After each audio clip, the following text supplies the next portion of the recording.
សួស្តីអ្នកនរគ្នាអញ្ចឹងក្នុងវីដេអូនេះខ្ញុំនឹងបរៀនអ្នកនរគ្នាពីរបៀបប្រើ loop ហើយកន្លែងនេះគឺខ្ញុំចង់ឲ្យវាមាន loop មួយទៀតអញ្ចឹង loop នៅក្នុងExcel យើងត្រូវបង្កើតbegin group មួយទៀតឲ្យវាស្រួលមើលអញ្ចឹងខ្ញុំចង់ដាក់ begin group ខ្ញុំចង់បង្កើត group ថ្មីនៅពីក្រោយនេះយើងដាក់ insert មួយទៀតមកអូខេអញ្ចឹងកន្លែងនេះដែរខ្ញុំគ្រាន់តែដូរពណ៌ទៅជាពណ៌បៃតងទៅយើងកុំឲ្យច្រឡំគ្នាអូខេសុំនេះអញ្ចឹងកន្លែងដាក់ begin group sorry អត់មានអក្សរធំទេខំនេះតែផមទៅ error ទៅសា begin group កន្លែងនេះយើងចង់ដាក់អីក៏បានដែរឲ្យយើងនៅឃើញតែនៅក្នុងកន្លែងនេះខ្ញុំអត់ចង់ដាក់អីទេដោយសារតែវាជាការបញ្ចូលឬកណនីអីផ្សេងៗគឺខ្ញុំអត់ចង់ឲ្យវាចេញមកញ៉ៃនៅ conform យើអូខេតែគ្រាន់ជាឧទាហរណ៍ទៅបើអ្នកទាំងអស់គ្នាចង់ដាក់ក៏បានដែរដោយសារតែពេលខ្លះយើងដាក់ទៅយើងស្រួលមើលថាវាជាទំនងសំណួរអីគេដូចកន្លែងនេះទំនងសំណួរគ្រួសារយើងដាក់ថា family and out ចឹងទៅគ្រួសារអញ្ចឹងទៅអូខេអញ្ចឹងloop នៅក្នុង Codebook ប្រើនៅក្នុង Excel គឺយើងប្រើ begin repeat អញ្ចឹង begin repeat នេះយើងដាក់ពណ៌ផ្សេងមួយទៀតមកកុំឲ្យច្រឡំគ្នាឥឡូវយើងដាក់ពណ៌ស្វាយចុះអូខេដាក់ពណ៌ស្វាយអញ្ចឹងអក្សរយើងដាក់ពណ៌សទៅឲ្យយើងស្រួលមើលអញ្ចឹងនៅកន្លែង begin repeat នេះដែរខ្ញុំចង់ឲ្យវា loop ជាអីអញ្ចឹងខ្ញុំចង់ឲ្យវា loop ជាសមាជិកគ្រួសារដោយសារតែយើងអាចដាក់អីក៏បានដែរតាមពិតទៅយើងក្នុង begin repeat នេះយើងដាក់អីក៏បានដែរតែខ្ញុំនៅលើក្នុងឧទាហរណ៍នេះខ្ញុំគ្រាន់តែចង់ឲ្យគេadd សមាជិកគ្រួសារថែមដោយសារតែពេលខ្លះយើងមានបងប្អូនរឿងវាយើងចង់ដាក់និយាយតែថែមយ៉ាងទៅអញ្ចឹងកន្លែងនេះខ្ញុំដាក់សមាជិកគ្រួសារទៅមក text number name ឈ្មោះសមាជិកគ្រួសារកន្លែងខ្ញុំដាក់ integer ចឹងកន្លែងនេះខ្ញុំដាក់ member អីយកសមាជិកគ្រួសារអញ្ចឹងយើងបានប៉ុណ្ណឹងហើយតែនៅកន្លែង begin repeat នេះខ្ញុំចង់ឲ្យមាន header ប្រាប់ថានៅកន្លែងនេះគឺជាកន្លែងសមាជិកគ្រួសារអញ្ចឹងខ្ញុំដាក់ថា family member ហើយខាងលើ family ខាងក្រៅ family member អូខេចឹងនៅកន្លែងខ្ញុំដាក់ថា គ្រួសារស្លឹកចង់អក្សរខ្មៅពេកខ្ញុំដូរអក្សរតិចណវាឃើញអក្សរអូខេអញ្ចឹងតទៅយើងបើក begin repeat ហើយគឺយើងអត់ផឹកទេគឺ repeat ដោយសារតែវាមានបើកគឺវាមានបិទតែគ្នាអញ្ចឹងនៅខាងលើយើងបានបង្កើត begin group មួយដើម្បីកុំឲ្យវាច្រឡំជាមួយខាងពីគ្រួសារគ្រប់គ្រួសារអញ្ចឹងនៅខាងក្រោមនេះគឺខ្ញុំបានបង្កើត begin group មួយអញ្ចឹងយើងត្រូវបិទ group ដូចគ្នាគឺអញ្ចឹងខ្ញុំ copy មកអូខេហើយកន្លែង end repeat នេះខ្ញុំដាក់ពណ៌ដល់ទៅឲ្យវាកុំឲ្យច្រឡំគ្នាអូខេកុំឲ្យច្រឡំក៏អានថាអញ្ចឹងបានកុំឲ្យវាមើលស្រួលមើលក៏បានអូខេអញ្ចឹងយើងបានហ្នឹងហើយអញ្ចឹងអ្នកនរគ្នានឹងឆ្លងថាមកតខ្ញុំបាក់note នេះរូបមន្តនៅកន្លែង note ដោយសារអីអញ្ចឹងឥឡូវយើង preview ទៅដល់គ្នា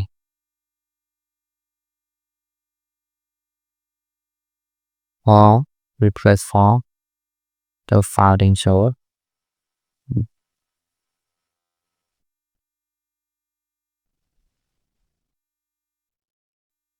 អូខេយ៉ាឡង review so 19 mystery អត់ទៅអូខេ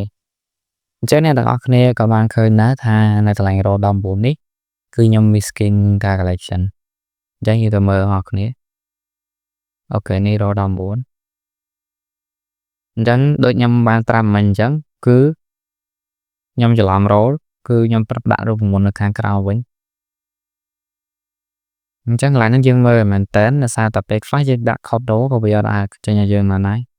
អញ្ចឹងដូចអ្នកនរគ្នាឃើញវា missing row អញ្ចឹងខ្ញុំបានដូរហើយ ខ្ញុំទៅគ្រាន់តែ refresh ម្ដងទៀតមក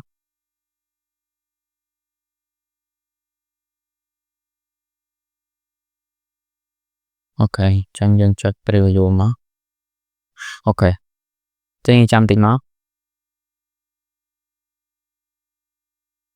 នៅខាងលើនេះដដែលទេជឿឈ្មោះ user page វិស័យសិក្សាទីកន្លែងរស់នៅមុខជារបស់អូនចូលចិត្តគ្រួសារបញ្ចូលរូបភាពនេះ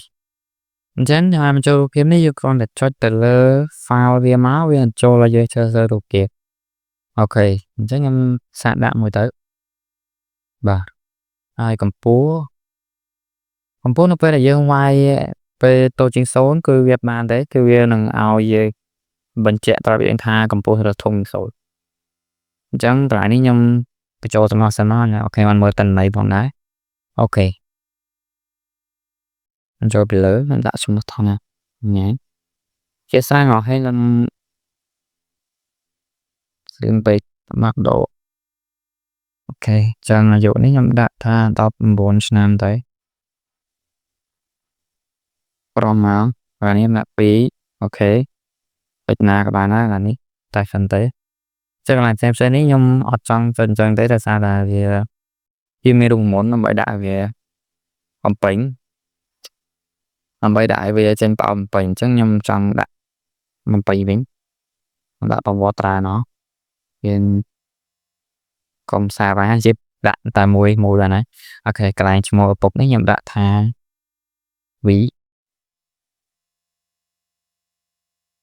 អាយុ30ឆ្នាំដែរឈ្មោះហេតាអាយុ29ឆ្នាំអូខេខ្ញុំចូលទៅដាក់ទេអាហ្នឹងព្រោះជាឧទាហរណ៍អូខេអញ្ចឹងកម្ពស់ខ្ញុំដាក់ថា1ម៉ែត្រតាមចុះអូខេអញ្ចឹងទម្ងន់ដាក់ថា70អូខេអញ្ចឹងដល់កន្លែងលូកយើងនឹងឃើញកាបែលវាជាគ្រួសារសិស្សអូខេអញ្ចឹងនៅពេលដែលយើងបើកបានបញ្ចូលបាននៅកន្លែង BMI នេះខ្ញុំទៅប្រាប់ BMI នេះវាជា note អញ្ចឹងវាជា note ដែលយើងអាចកាត់ follow បានទេវាគ្រាន់តែជា note ដើម្បីយើងមើលថា BMI ហ្នឹងវាកើប្រព័ន្ធអីគេហើយវាចេញអូខេអញ្ចឹងយើងសាកបញ្ចូលសមាជិកគ្រួសារមកឥឡូវខ្ញុំដាក់ថាធីតាអូខេអាយុ12អូ sorry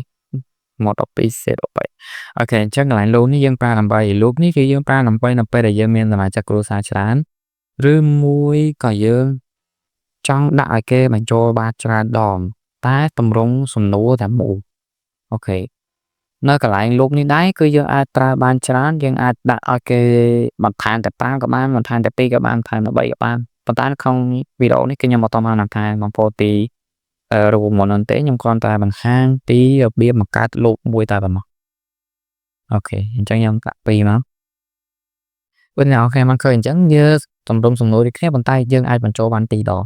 អូខេអញ្ចឹងថ្ងៃនេះខ្ញុំដាក់ខាងជាត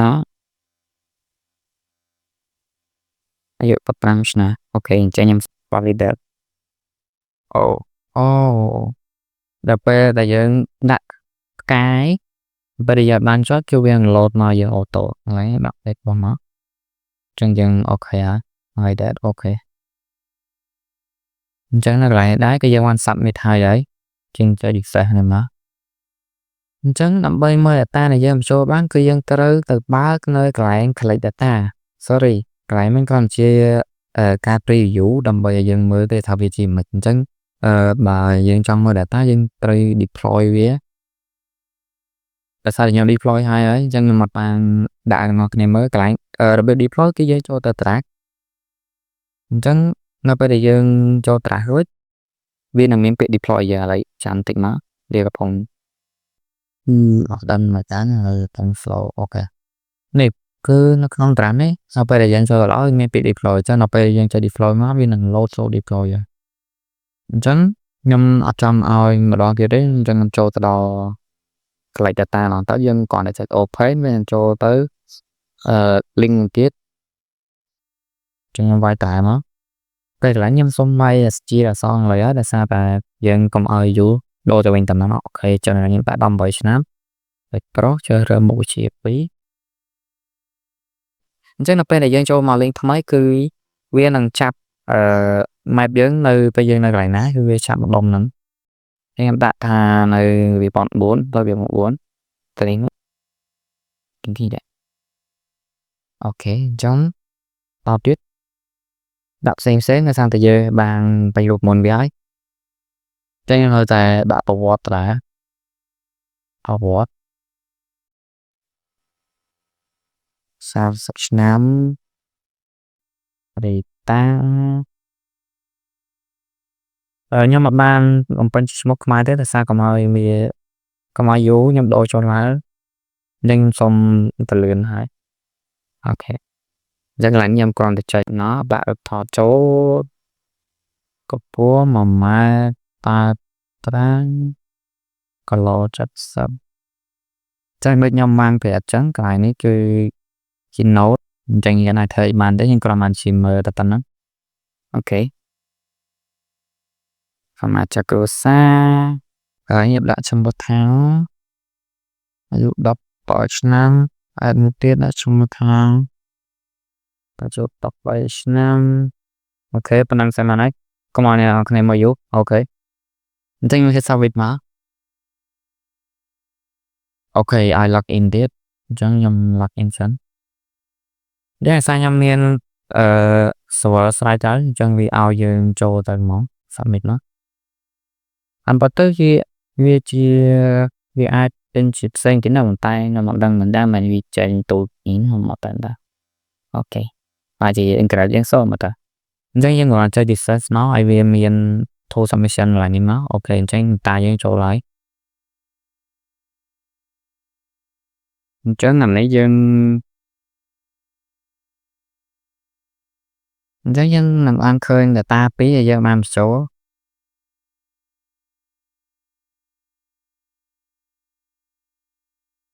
អូខេអញ្ចឹងខ្ញុំនឹងលុបចោលមួយអូខេខ្ញុំនៅកន្លែងមើល data នេះណាយើងអាចលុបបាន edit បានហើយនឹង change បានអូខេហើយក៏បានដែរអញ្ចឹងខ្ញុំចង់ delete ចោលខ្ញុំអត់ចង់មើលវាទេកុំឲ្យវាញ៉ាំយូរអូខេឡើងvào daily នៅអត់មានទេអញ្ចឹងយើងបានមើលឈ្មោះ search ឈ្មោះបញ្ញាអាយុសិស្ស13ប្រុសវិស័យសិក្សាកន្លែងរស់នៅផ្សេងប្រវត្តិអញ្ចឹងយើងបានឃើញហើយកន្លែងយើងដាក់ចូលថាវាផ្សេងអញ្ចឹងយើងជាចែកយើងហៅប្រវត្តិកាលយើងដាក់វិបសោកត្រីតាអាយុ begin group ចូលរូបភាពនេះគឺវាឲ្យយើងមើលទេ cannot find photo ដោយសារតែវានៅក្នុង local បន្តមក begin group នេះស្លាអញ្ចឹងកម្ពស់យើង1ម៉ែត្រ87គីឡូ70គីឡូអញ្ចឹងនៅពេលដែលវាគណនាមកគឺវាបាន 20.45 28ចឹងទៅអូខេចឹងបន្តមកគឺអស់តំណឹងហើយ AYD នេះវាយើងអត់ត្រូវមើលទេអូខេកន្លែងគ្រូសាស្ត្រអូខេអញ្ចឹងដូចយើងបានឃើញនៅកន្លែង BMI នេះគឺវាចេញជាលេខទស្សភាគដែលវាចែកខោឲ្យយើងដោយសារតែយើងបានដាក់រូបមន្តឲ្យវាអូខេអញ្ចឹងដើម្បីមើលរូបភាពនេះបានគឺយើងចូលទៅវា gallery ហើយវានឹង load រូបភាពឲ្យយើងដោយសារតែវានៅក្នុងតែអូខេអញ្ចឹង map ក៏ដូចគ្នាអូខេ report